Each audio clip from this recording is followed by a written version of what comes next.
Consacrée aux acteurs des droits de l'homme au Togo, la Nuit des droits de l'homme est organisée chaque année par le conseil d'administration du collectif des associations contre l'impunité au Togo, CACIT.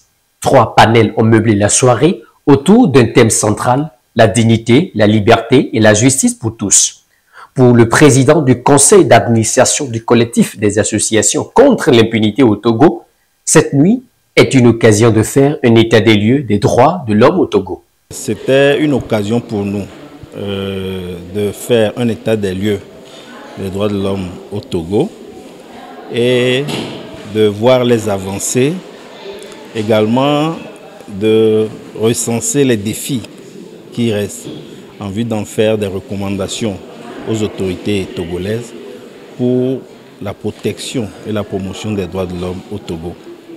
Et au même moment, nous avons saisi cette occasion pour faire des échanges avec des acteurs aussi bien étatiques que non étatiques pour faire cet état des lieux des droits de l'homme dans notre pays, voir ce qui constitue les avancées et également recenser ensemble ces défis-là pour que nous puissions repartir sur de nouvelles bases.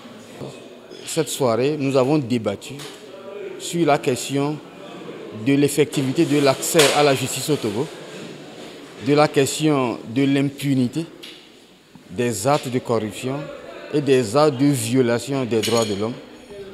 Et il nous est demandé de faire le bilan et d'envisager les perspectives. Nous avons essayé de démontrer qu'en fait, l'accès aux droits est garanti au Togo par l'article 19 de notre Constitution. Cet article reconnaît le droit à tout citoyen de pouvoir saisir les tribunaux. Mais le problème, c'est que je peux saisir les tribunaux qui ne rendent pas de décision. Et si les tribunaux ne rendent pas de décision, est-ce qu'il y a l'effectivité? Non. Alors se pose la question de l'ineffectivité de l'accès au droit. Et j'ai répondu que si l'accès au droit est ineffectif, à la personne privée de cet accès d'agir.